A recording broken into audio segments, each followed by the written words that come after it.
DCC general secretary Jose ഫ്രാങ്ക്ലിന്റെ നേതൃത്വത്തിൽ നടത്തിയ കൂടുതൽ സാമ്പത്തിക തട്ടിപ്പുകൾ പുറത്ത്. ജോസ് ഫ്രാങ്ക്ലിൻ ഉൾപ്പെടുന്ന ഭരണസമിതിയുടെ നേതൃത്വത്തിൽ പെരുമ്പഴുതൂർ അഗ്രികൾച്ചർ ഇംപ്രൂവ്മെന്റ് സഹകരണ സംഘത്തിൽ 78 ലക്ഷം രൂപയുടെ ക്രമക്കേട് നടത്തി. രേഖകൾ കൈരളി ന്യൂസ് പുറത്തുവിടുകയാണ്. കമലേഷ് തെക്കേക്കാട് കൂടി വിവരങ്ങളുമായി ചേരുന്നുണ്ട്. കമലേഷ്, കൊടും കുറ്റവാളി എന്ന് തന്നെ വിശേഷിപ്പിക്കേണ്ടിയിരിക്കുന്നു. കാരണം അനുദിനം പുറത്തേക്ക് വരുന്നത് അത്രയേറെ പരാതികളാണ് ജോസ് ഫ്രാങ്ക്ലിനെ കുറിച്ച്. എന്നാൽ ആ ജോസ് ഫ്രാങ്ക്ലിനെ ഇപ്പോഴും സംരക്ഷിച്ചു പോവുകയാണ് കോൺഗ്രസ് നേതൃത്വം ചെയ്യുന്നത്. ഏറ്റവും പ്രധാനപ്പെട്ട കാര്യം അതുതന്നെയാണ്. ആര്യ, തീർച്ചയായും ഓരോ ദിവസം കഴിയുമ്പോഴും കൂടുതൽ തട്ടിപ്പിന്റെ കഥകളാണ് പുറത്തേക്ക് വരുന്നത്. ജോസ് ഫ്രാങ്ക്ലിൻ ഇതുവരെയായി നടത്തിയ തട്ടിപ്പുകളുടെ ഒരു അല്പം മാത്രമാണ് കൈരളി ന്യൂസ് കഴിഞ്ഞ ദിവസങ്ങളിലെല്ലാം പുറത്തുവിട്ടുകൊണ്ടിരിക്കുന്നത്. അതിൻ്റെ ഏറ്റവും പുതിയ ഒരു വിവരമാണ് ഇന്നിപ്പോൾ കൈരളി ന്യൂസ് പുറത്തുവിടുന്നത്. ഇവിടെ ഈ പെരുമ്പഴുതൂർ സഹകരണ സംഘത്തിൽ നിന്നും 78 ലക്ഷം രൂപയുടെ ക്രമക്കേട് നടത്തി എന്നുള്ളതാണ്. നിലവിൽ ഇവിടെ നേരത്തെ പ്രസിഡന്റായിരുന്നു, പക്ഷേ ഇപ്പോൾ ഈ ഭരണസമിതി അംഗമായി പ്രവർത്തിക്കുകയാണ് ജോസ് ഫ്രാങ്ക്ലിൻ.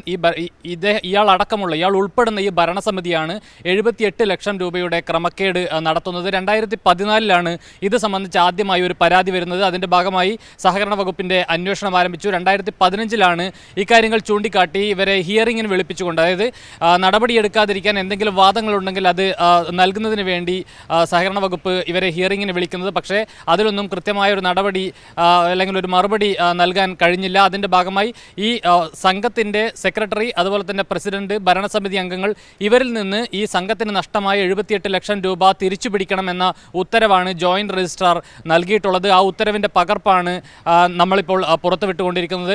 ഏതായാലും വലിയ നിലയിലുള്ള ഒരു അഴിമതി കഥകൾ അല്ലെങ്കിൽ തട്ടിപ്പിൻ്റെ കഥകളാണ് ഓരോ ദിവസവും ഈ DCC ജനറൽ സെക്രട്ടറി കൂടിയായിട്ടുള്ള ജോസ് ഫ്രാങ്ക്ലിനെതിരെ പുറത്തേക്ക് വരുന്നത്. കഴിഞ്ഞ ദിവസങ്ങളിൽ ഇതിന് ശേഷവും, അതായത് ഇത്തരത്തിലുള്ള തട്ടിപ്പുകൾ വ്യാപകമായി നടത്തിയതിന് ശേഷവും എല്ലാവിധ സംരക്ഷണവും കോൺഗ്രസ് പാർട്ടി ജോസ് ഫ്രാങ്ക്ലിന് നൽകുന്നു എന്നുള്ളതാണ് ഏറ്റവും പ്രധാനപ്പെട്ട കാര്യം.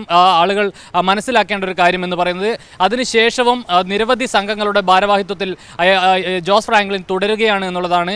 ഒരു താലൂക്ക് ക്ഷീരോത്പാദക സഹകരണ സംഘത്തിൻ്റെ പ്രസിഡന്റായി ഇപ്പോഴും ജോസ് ഫ്രാങ്ക്ലിൻ പ്രവർത്തിക്കുന്നു. മറ്റ് ചില സംഘങ്ങളുടെ ഭരണസമിതിയിൽ തുടരുന്നു.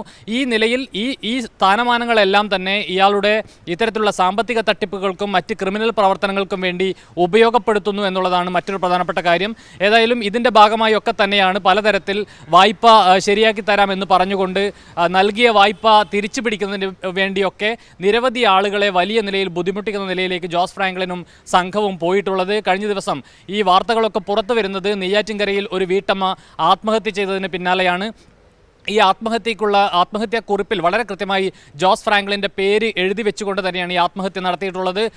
ഈ വായ്പയുടെ പേരിൽ സാമ്പത്തികമായി വലിയ പ്രയാസങ്ങൾ ഉണ്ടായിരുന്ന ഘട്ടത്തിൽ വായ്പ ശരിയാക്കി തരാമെന്ന് പറഞ്ഞ് വലിയ തരത്തിൽ സമീപിച്ചു. പക്ഷേ അപ്പോഴൊക്കെയും ലൈംഗിക താല്പര്യത്തോടെയുള്ള ഒരു ഇടപെടൽ കൂടിയായിരുന്നു ഇയാളുടെ ഭാഗത്തു നിന്നും. അത് സഹിക്കാൻ കഴിയാതെയാണ് ആത്മഹത്യയിലേക്ക് പോകുന്നത് എന്ന നിലയിൽ ഉൾപ്പെടെ ഇവരുടെ മക്കളും മൊഴി നൽകുന്ന സാഹചര്യമുണ്ടായി.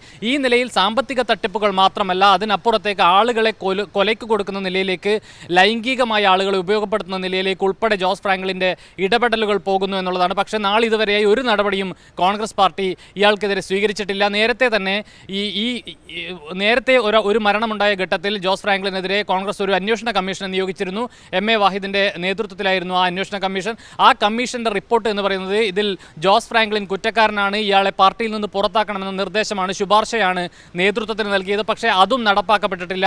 ആ റിപ്പോർട്ടും പുറത്തേക്ക് വന്നിട്ടില്ല. ജോസ് ഫ്രാങ്ക്ലിൻ ഇപ്പോഴും നിർബാധം ഇത്തരത്തിലുള്ള ക്രിമിനൽ പ്രവർത്തനങ്ങളുമായി മുന്നോട്ട് പോകുന്നു എന്നുള്ളതാണ് സാഹചര്യം. ഏതായാലും ഈ വിഷയത്തിൽ ഈ പെരുമ്പഴുതൂർ സഹകരണ സംഘവുമായി ബന്ധപ്പെട്ട് വലിയ ക്രമക്കേട്, വലിയ തട്ടിപ്പ്, 78 ലക്ഷം രൂപയുടെ തട്ടിപ്പ് ജോസ് ഫ്രാങ്ക്ലിനും കൂട്ടരും ചേർന്ന് നടത്തി എന്നതിൻ്റെ രേഖകളാണ് കൈരളി ന്യൂസ് ഇപ്പോൾ ഏറ്റവും ഒടുവിലായി പുറത്തുവിടുന്നത്.